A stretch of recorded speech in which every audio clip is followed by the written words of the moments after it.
ಇವತ್ತು ವಿಶೇಷ ದಿನ ಮತ್ತು ಕರ್ನಾಟಕದಲ್ಲಿ ಹಬ್ಬ. ಈ ದಿನನ ಸ್ಫೂರ್ತಿ ದಿನ ಅಂತ ಕರೀತಾರೆ. ಏನು ವಿಶೇಷ ಗೊತ್ತು ನಿಮಗೆಲ್ಲರಿಗೂ? Appu sir birthday. ಮೊದಲಿಗೆ ಹುಟ್ಟು ಹಬ್ಬದ ಶುಭಾಶಯಗಳು ಅಪ್ಪು ಸರ್.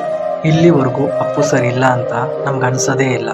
ಕೆಲವೊಂದ್ಸಲಿ ಆ ಪೋಸ್ಟರ್ಸು ಮತ್ತು ಬ್ಯಾನರ್ಸ್ ನೋಡಿದಾಗ ಅವಾಗ ಅನ್ಸುತ್ತೆ ಅವರಿಲ್ಲ ಅಂತ. ಅದು ಬಿಟ್ಟರೆ ಇಲ್ಲಿ ಗಂಟಲು ನಾವು ಅಪ್ಪು ಸರ್ ಇಲ್ಲ ಅಂತ ನಾವು ಅಂದ್ಕೊಳ್ಳೋಕ್ಕೆ ಆಗಲ್ಲ. ಮೀನ್ಸ್ ಆ ಥರ ಸಾಧನೆ ಮಾಡಿಬಿಟ್ಟಿದ್ದಾರೆ. ಅಪ್ಪು ಸರ್ ಬಗ್ಗೆ ಮಾತಾಡಬೇಕಂತಂದರೆ ಪದಗಳನ್ನೇ ಸಿಗಲ್ಲ. ಅವ್ರ ಬಗ್ಗೆ ಎಷ್ಟೇ ಹೇಳಿದ್ರೂ ಕಮ್ಮಿ ಆಗುತ್ತೆ. ಅಪ್ಪು ಸರ್ ಬಗ್ಗೆ ಹೇಳಬೇಕಂದ್ರೆ ಈ ಸಾಲ್ ಮುಖಾಂತರ ಹೇಳ್ತೀನಿ.